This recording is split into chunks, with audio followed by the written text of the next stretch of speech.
Chapter 1. The Accident. It was dark. Nobody saw the accident. The small white car was found on its side by the bridge. A river ran underneath the road there, and the car was lying next to the bridge wall, below the road. Inside the car was a dead woman. Her name was Karen Silkwood, and she was 28 years old. It was November 13th, 1974. How did the car come off the road? Why was it on the wrong side of the road? Why was it so far from the road? There was nothing wrong with the car. Karen Silkwood was a good driver. Everybody knew that. The police thought that there was an easy answer to these questions. Karen was tired after a long day, so she fell asleep while she was driving. It could happen to anyone very easily.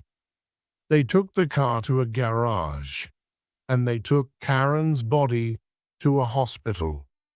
But some people were not happy about the accident. First of all, her boyfriend, Drew Stevens. Also, a newspaper journalist from the New York Times and a union official from Washington. These three men were waiting for Karen on the night of the accident. She was bringing them some papers and some photographs in a big brown envelope. The papers were very important. The men were waiting for Karen in a hotel room a few miles from the accident, but she never arrived. When they heard about the accident, the men looked for the brown envelope at once. They looked for it inside the white car. They looked for it at the hospital and at the police station. The next morning, they looked all around the wall and in the river, but they never found it. Nobody ever found that brown envelope. Chapter 2. The New Job. The story of Karen and her brown envelope began in 1972 when she took a new job at a nuclear factory in Oklahoma. Before that, she worked as a secretary, but in 1972, she was really tired of a secretary's life. She looked in the newspaper and saw that there was a job at the nuclear factory. The pay was much better than a secretary's pay, and the work was more interesting. She went to see Mr. Bailey, the manager of the factory, and she was surprised and happy when he gave her the job immediately. He asked Karen to start work the next day. On her first day at the factory, Karen learned a lot. Mr. Bailey told her that she had to wear a special white coat, some special shoes, and a white hat. "These clothes protect you from radioactive dust," he said. "There isn't really any danger, of course. Everything is safe here. We check everything all the time." "I see," said Karen. "You need an identity card to get into the factory every morning. Just give me a photograph of you, and I'll give you a card, a pretty picture of a pretty girl."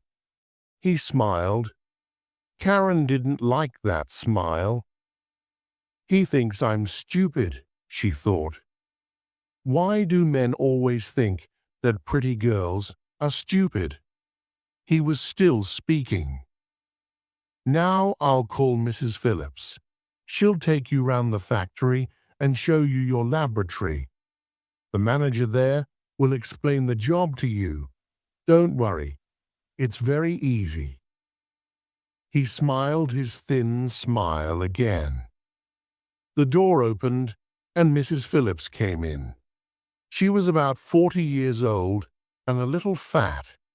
She looked afraid. "You wanted me, Mr. Bailey?" "Yes, Susan. This is Karen Silkwood. She's going to work with you in your laboratory. Could you take her round the factory and tell her about the work?" "Oh, I see. Of course, Mr. Bailey. Please follow me, Miss Silkwood." When the office door closed, Mrs. Phillips smiled at Karen and said, "That was lucky. Usually if he calls me, he wants to shout at me about something. Please call me Susan. Can I call you Karen?" "Of course," said Karen. They walked down a long corridor with heavy doors on both sides. Susan opened one of the doors. "This is our laboratory." Karen saw 6 or 7 people in the room. They were all wearing white gloves, and their hands were inside a big glass box. There were holes in the side of the box, just big enough for hands. Everyone looked at Karen. "What's in the box?" Karen asked Susan. Everyone laughed. "Not chocolate," said one worker. "Or beer," said another. "Don't listen to them," said Susan. "It's fuel rods and uranium. We put uranium into the fuel rods. That's why you must always wear your gloves. And when you leave the laboratory, always remember to take off your gloves and check your hands in front of the scanner." She showed Karen the scanner, which was near the door. "If there's any radioactive dust on your hands, the scanner knows at once. An alarm rings all over the factory. And when the alarm rings, the party begins," said one man. "Party?" Karen asked. "You can take off all your clothes and have a swim, with lots of water." "He means they wash you in a shower," said Susan. "It doesn't happen very often." Karen went home happy at the end of the day. She didn't think that the work was difficult, and the money was good. Very good. Chapter 3. Karen and Drew. At first, Karen liked her new job. She was an ordinary, small-town girl who liked ordinary things: a comfortable home, a glass of beer, an evening with good friends. Soon, she had some new friends from the factory. She also liked Drew. He worked in another part of the factory, but everyone used the same coffee bar. She met him a few days after she started the job. In the coffee bar, she and Susan were laughing together at a story in the newspaper. Then Karen suddenly heard a voice behind her. "Here's a new face." She turned round quickly. A tall man was standing just behind her chair with a coffee in his hand. "Be careful with that coffee, will you?" said Karen. "You're going to drop some on me in a moment. It's too good to be true. Nobody as beautiful as you ever works in this factory. What about having a pizza with me tonight after work?" Karen wasn't sure what to say. He looked nice, but she didn't know anything about him. Susan understood what Karen was thinking. "Don't worry, dear. It's only Drew. He's big, and he doesn't talk much, but he's not dangerous." Drew laughed. "Thanks, Susan. I'll buy you a coffee every day this week for that." He turned to Karen. "Can I buy you a pizza or not? What do you say?" Karen smiled. "I never miss a free meal." When Karen arrived at the restaurant that evening, Drew was already there. He stood up when she came in and gave her a big, friendly smile. Karen thought of Mr. Bailey's smile. How could two smiles be so different? Karen found that it was very easy to talk to Drew. He listened to what she said, and they laughed at the same things. It was like talking to her favorite brother. In the next few weeks, they spent a lot of time together. Everyone at the factory saw how happy they were. Life was going well for Karen. Chapter 4. The Shower. But in the summer of 1974, everything began to change. One evening, Karen and Susan were leaving the laboratory. First, Karen cheeked her hands in front of the scanner, and then a minute later, Susan checked her hands. Suddenly, there was a terrible noise. It was like a high scream. Everybody could hear it all over the factory. Susan didn't move. She just looked at her hands. Then the door of the laboratory flew open. Two men in white coats ran in and took Susan by the arms. Before Karen could do anything, they pulled Susan through the door. The terrible noise of the alarm was still going. Karen shouted, "Where are you taking her?" Nobody could hear. Nobody answered. Suddenly, the noise stopped. Karen turned to the other workers. "Where will she be?" "In the shower room." Karen ran out of the laboratory and along the corridor to the shower room. Inside the room, Susan was screaming. Karen pushed open the door. Susan had no clothes on, and the two men were showering her from head to foot. In her eyes, inside her cars, everywhere. The water hit her body like stones. "Stop that!" shouted Karen. "You're hurting her." "Not as much as radioactive dust can hurt her. One very small piece could kill her," shouted back one of the men. 10 minutes later, they stopped the shower. Susan's face was as white as snow, and she was shaking with cold. The men checked her body again with a hand scanner. "Okay, you're clean now. Put your clothes on. In 5 minutes, we'll come back and take you to the medical center for more tests." They left. Susan looked at Karen. "They say I'm clean. Outside, perhaps. But what about inside? How much radioactive dust is in my body? Am I hot?" Her voice was quiet and tired. Suddenly, she looked old. Slowly, she began to put her clothes on. "Hot? What do you mean?" asked Karen. "Hot means radioactive." "I see." Karen looked at her own hands. Were they clean? How carefully did the scanner check them? She worked next to Susan in the laboratory. Perhaps the dust was on her hands too. "I'm sure you're fine, Susan. The men said you were okay, and the doctors will know."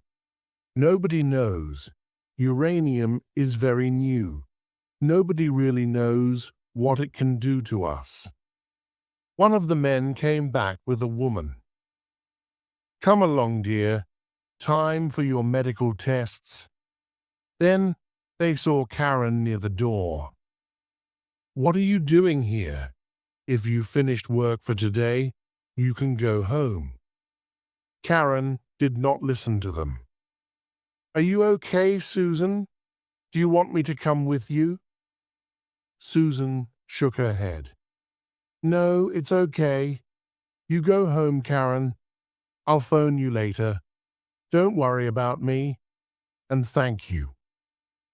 The man and the woman took Susan's arms and walked down the corridor with Susan between them. She looked very small and very afraid. Chapter 5.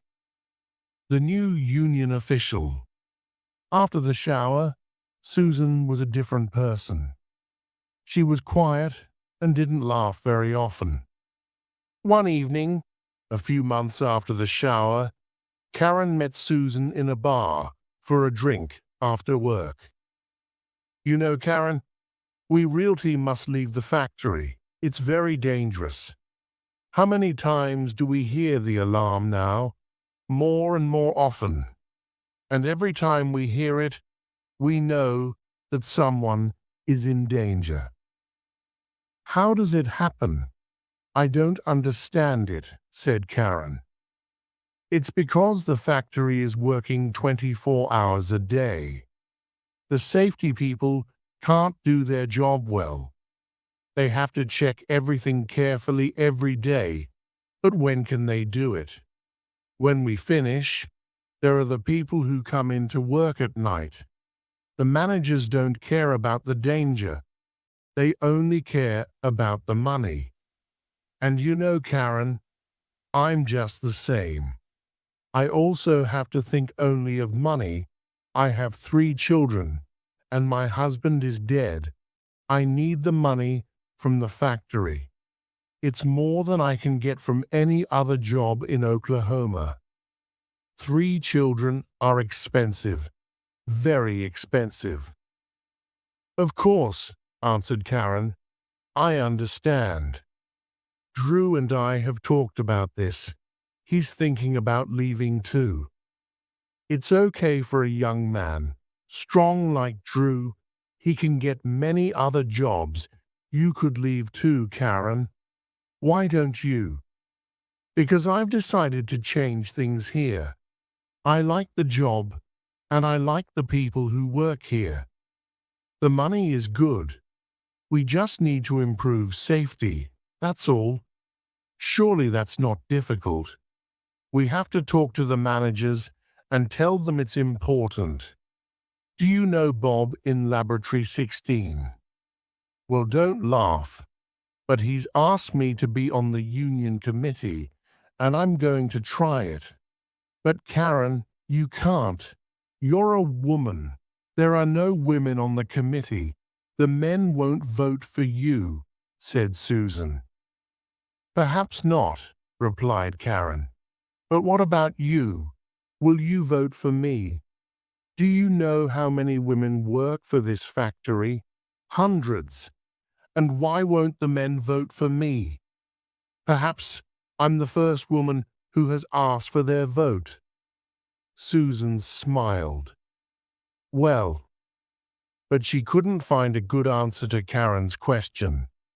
A week later, when the workers had to vote for the new committee, most of the women voted for Karen, and a lot of the men voted for her too. They saw that she really wanted to change things at the factory, and everyone agreed with her that safety was very important. So Karen was now an official on the factory's union committee. Chapter 6. The Meeting in Washington. A month or 2 later, the alarm sounded again. This time Karen was in front of the scanner. She went quietly with the men in white coats. But after her shower, she asked them a lot of questions about safety in the factory. They didn't answer any questions. They just got angry. They knew she was on the union committee, and they were afraid of her. All the managers knew that Karen was on the committee because she always had a notebook in her hand. In her notebook, she wrote down all the scanner alarms, every shower, and every other danger in the factory. She asked a lot of people, a lot of questions, and always wrote the answers in her notebook. The notebook was getting full. In September 1974, the Union Committee had a meeting.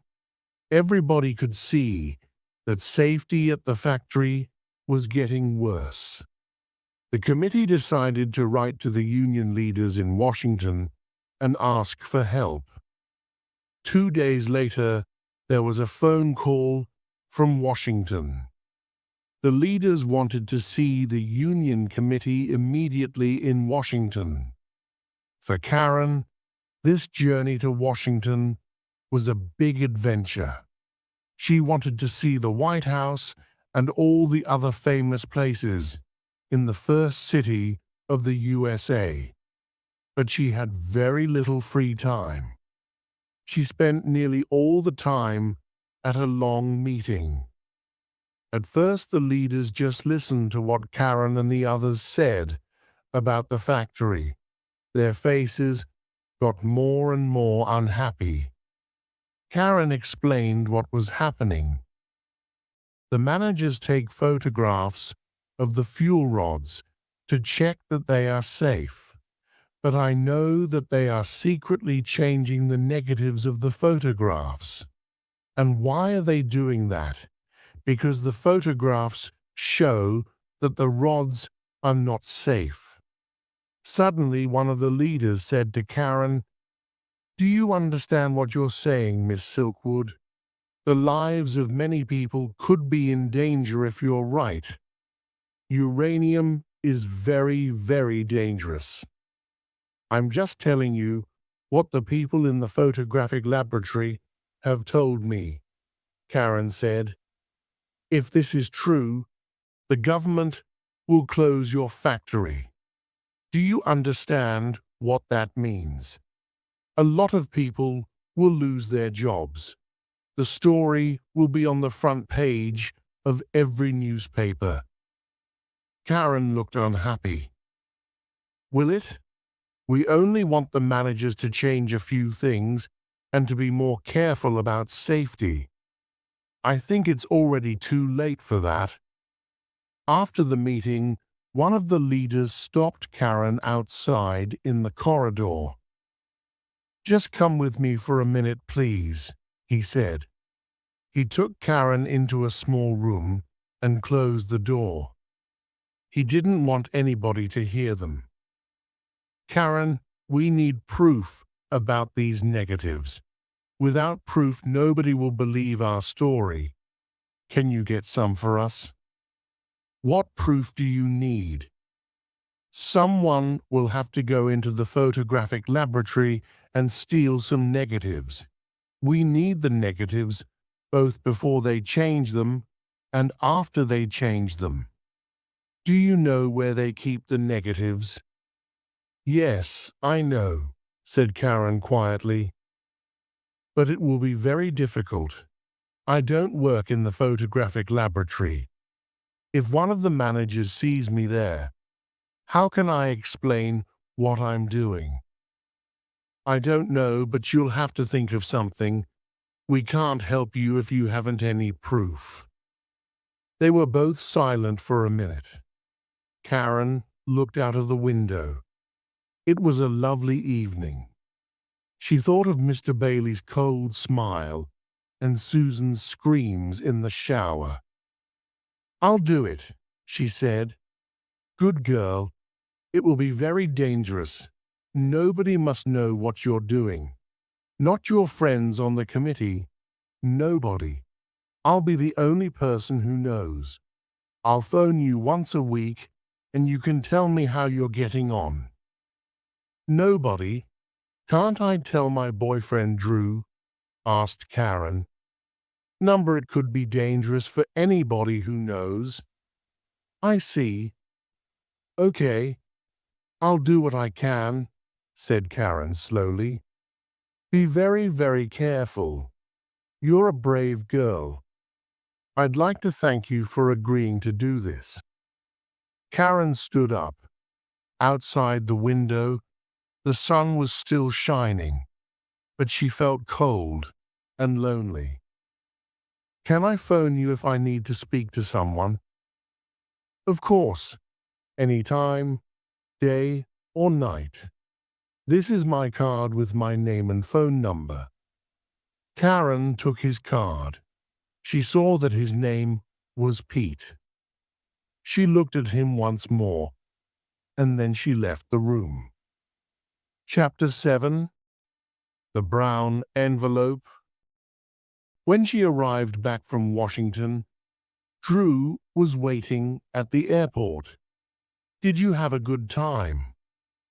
"Not really. Things are worse at the factory than we thought. The union leaders are going to send some doctors to the factory to talk to everyone about the dangers of uranium." "Poor Karen, you look very tired.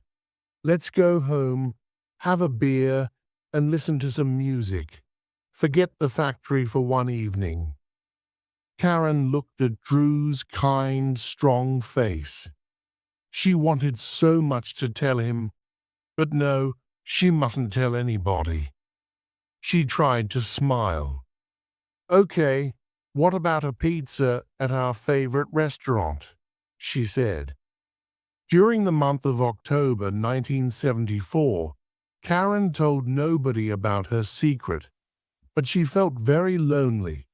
She began to work at nights because there were fewer people working in the factory then, and so it was easier to get into the photographic laboratory. Very slowly and carefully, she began stealing negatives. She put the negatives in a brown envelope and put the envelope in a secret hole in the wall of her house. Nobody knew it was there. In the daytime, when she was not at work, it was difficult to sleep. She was afraid all the time. She often felt that people were watching her. Soon some doctors came from Washington and spoke to the workers. After that, everyone tried to help Karen. They were really afraid when they heard about the dangers of uranium. Soon Karen had to begin a new notebook. Everywhere she went in the factory, the notebook went with her. The managers watched Karen, and they watched her notebook. One day she left it on a table in the coffee bar for 2 minutes while she went to get some sugar. A manager tried to take it, but the other workers stopped him. "What are you doing? That's Karen's book." The manager's face turned red, and he put the book down. But the managers were now watching her all the time. It was more and more difficult to get into the photographic laboratory. But in the last week of October, Karen told the union leader in Washington that she had nearly all the proof necessary. "That's wonderful," said Pete's soft voice in Washington. "When you're ready, I'll take you to meet an important man from the New York Times. We'll give the story to the newspapers, and they'll tell the world about it. Then the government and the factory managers will have to do something about the dangers of your work." "Give me just a little more time," said Karen, and she put down the telephone. Chapter 8. A Hot Home. At the beginning of November, Karen was ready for the meeting with the New York Times journalist. The brown envelope was full. Then Drew decided to leave his job at the factory. He told Karen that the work was too dangerous. He wanted Karen to leave too. "Not yet," Karen said. She wanted to stay until the meeting with the New York Times. She knew she would have to leave the factory after that, but how could she explain to Drew? Karen was now working during the daytime again, and on the evening of November 6th, she passed the scanner on her way out of the laboratory. Suddenly the alarm sounded. She had to have another shower. After the shower, she went home, very tired and unhappy. After she arrived home, she went to the bathroom for a quick wash, and then she went to the kitchen to make a sandwich for the next morning at the factory. Then she went to bed. The next morning, November 7th, she got up and went to work. She was still tired, and she forgot to take her sandwich out of the fridge. On the way into her laboratory, she passed the scanner. Immediately, the alarm sounded. Everyone stopped what they were doing. The alarm never went off when people arrived, only when they left. Everyone looked at Karen. "Perhaps the scanner's wrong," said Susan. But the men in white arrived and began to pull Karen out of the room. "No, please, not again. All my body hurts from the shower last night." But nobody listened. They showered her again. But after the shower, she didn't pass the usual scanner test. There was still something radioactive in her body. "What does it mean?" asked Karen. Nobody answered. A doctor arrived and checked the test again. He shook his head. "Where were you last night?" he asked. "Here," said Karen. "I was working late." "Where did you go after work?" "Home, of course. I was tired, so I went to bed." "Are you sure?" "Sure? Of course I'm sure." "Did you see anyone?" "Only the other girl in my house, Paula. I just said good night to her. She was already in bed." "Okay, let's go," said one of the men in white. "Where? What's your address?" 26 3rd Avenue West. "Why?" "Get in the car. Don't ask stupid questions. We don't answer questions from thieves." "Thieves? What have I stolen?" "Get into the car." Someone pushed Karen into a big white car. It was full of more men in white. They were all wearing the special white clothes and hats to protect their faces and bodies, and they were all holding scanners. They drove to Karen's home and opened the door with Karen's key. "Stay in the car," one of the men in white shouted at Karen. But Karen didn't listen to him. She followed them to the house and looked through the windows. The men went all round the house with the scanners, and everywhere was radioactive. The kitchen, the bedroom, the bathroom. The kitchen was very hot, and when the men opened the fridge, the noise from the scanners was very loud. The men followed the noise to the sandwich. "I suppose she made this last night," said one of the men. "Stupid girl, she's lucky that nobody has eaten it." They put the sandwich carefully into a bag. That was only the beginning. Soon all Karen's things were in bags: her clothes, her books, her photos. When they took her photo of Drew, Karen couldn't stay quiet any longer. "What are you doing? It's just a photo." "Be quiet," they told her. "Don't you understand anything? Your house is very radioactive. The walls are hot too. We can't leave anything in the house. It's not safe.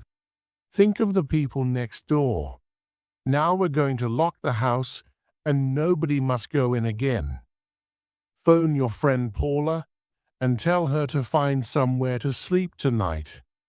Don't tell her too much. Nobody must know what's happened here. People won't understand, and they'll begin to worry and get afraid.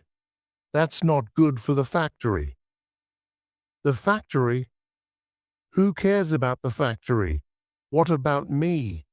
If my house is radioactive, I'm radioactive too," said Karen. "Why didn't you think of that before you stole the uranium?" Go to your boyfriend's house. Don't go out. Don't speak to anyone. We'll phone you tomorrow and tell you what to do." They put all the bags in the car and drove away. Karen stood alone in the middle of the street. They thought she was a thief. But why? Who could want to take uranium out of the factory? Everyone knew how stupid and dangerous that was. She looked silently at her empty house. Now there was nothing in her home, only a brown envelope in a hole in the wall. Chapter 9. Where to go? Karen tried to think. She was hot. Perhaps she was dying. She was dangerous to other people, dangerous to Drew. She couldn't phone him. She was alone. She forgot about Pete in Washington. She sat down on the ground and cried. She wanted to die quickly. 3 hours later, Drew found her there. She was still sitting on the ground. Her face was white and empty. She didn't look up when he walked across to her. "Karen, my Karen, come with me at once. Someone from the factory phoned me. I know everything. Karen, look at me. Don't come near me. I'm dangerous to you. Don't be stupid. I talked to the doctor at the factory. He says you're not dangerous to anyone. You've had a shower, so your body's not radioactive now." Karen looked up into his face. "And you believe him? Do you still believe anybody in that place? Do you also believe I stole uranium from the factory?" "Of course not. Did they say that to you? That's terrible. Wait until tomorrow. When I get in there, they'll be sorry they ever said that to you." "It's no good, Drew. I'm dying," said Karen quietly. "I don't know how this happened, but I know one thing. There are people at that factory who want to see me dead. Karen, you're tired. You need a holiday. You must leave the factory like me. Come home with me now." "Home? I haven't got a home anymore." Karen put her head in her hands. Drew looked at the empty house. His face was white and angry. "Did they do that too? Karen, my home is your home from now on." He took both Karen's hands and pulled her to her feet. He helped her to his car and took her home. Chapter 10.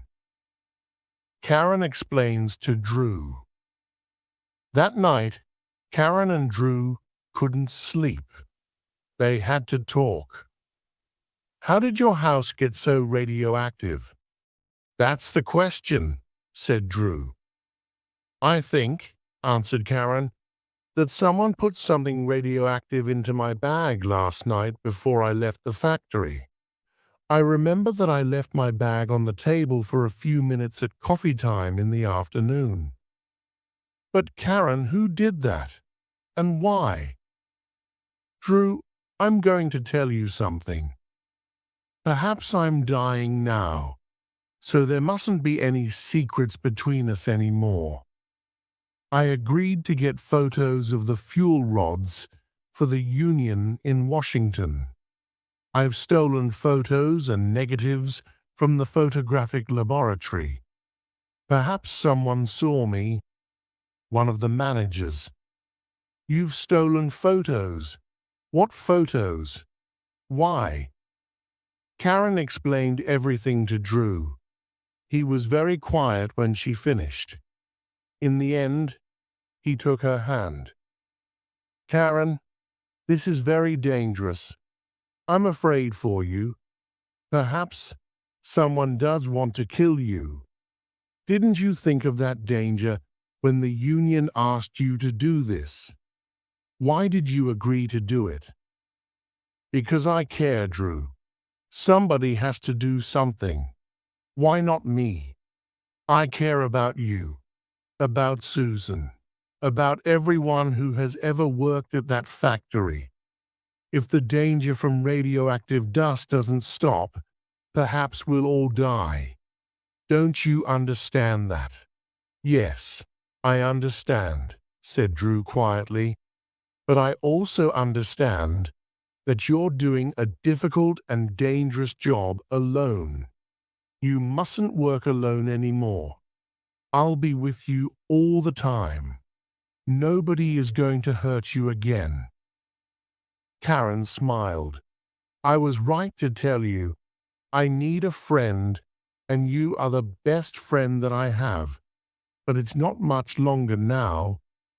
After the meeting with the New York Times, everything will be finished. I can go on for a few more days, but I'll tell you everything from now on.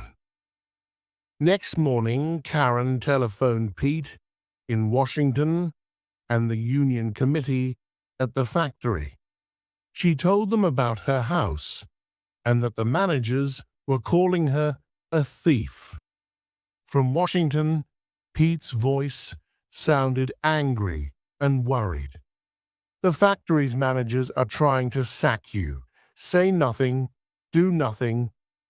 We'll speak to them and tell them that we know what's happened to you. You must have medical tests, and we'll tell them that. Karen waited at Drew's house all day. In the evening, the phone rang. Miss Silkwood, said Mr. Bailey's cold voice. You and Drew and your friend Paula must go to Los Alamos for tests. The doctors there know all about uranium and radioactive dust. We've talked to the union. We will pay for the journey, and they will pay for the tests. But we know that you've stolen some uranium. That's why you were so radioactive. There's no other answer. The phone line went dead. Karen looked at Drew. You and I are going to Los Alamos for medical tests, but I'm sure now the managers know. They know what I've really stolen, and they'll look for them while we're away. They'll tell everyone that they're looking for the stolen uranium. But they won't find anything. They won't find their negatives. Chapter 11. The Night Drive. Karen, Paula, and Drew went to Los Alamos and had the tests. The doctors said that Karen's body was still a little radioactive, but Drew and Paula were all right. It was very good news. They told Karen that she was in no danger now, but they also explained that they didn't know about the future. It will be a few years, they said, before we know that you're really all right.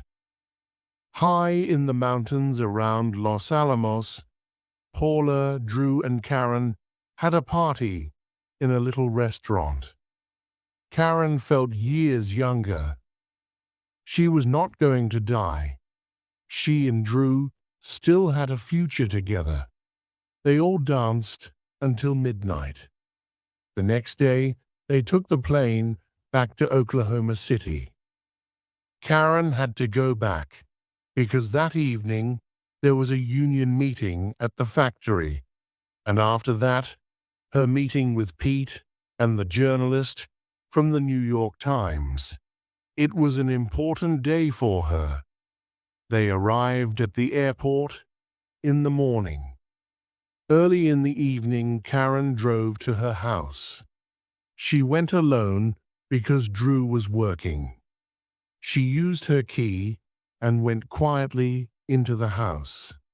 She was only inside the house for 3 minutes, and then she left immediately and went to the union meeting at the factory. That night at the meeting, Karen had a big brown envelope in her bag. The envelope was too big for the bag, so everyone could see it. All the workers were very happy to hear that Karen was all right. They were afraid that she was very ill, so when they saw her looking happy and well, everyone felt better. She looks as happy as she did a year ago, thought Susan. A pretty happy girl who likes a good time and a good laugh. After the meeting, a lot of people wanted to talk to Karen and ask her about the last few days. "I'm sorry," she said. "I can't talk to you now. I have to go to another meeting." "With your good-looking Drew?" asked someone with a friendly laugh. "Yes," said Karen, "with Drew and one or two other people." She smiled.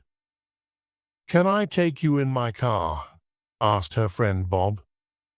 "No thanks," said Karen. "I've got my car here." It was dark when Karen left the factory. She smiled at all her friends, got into her small white car, and drove away.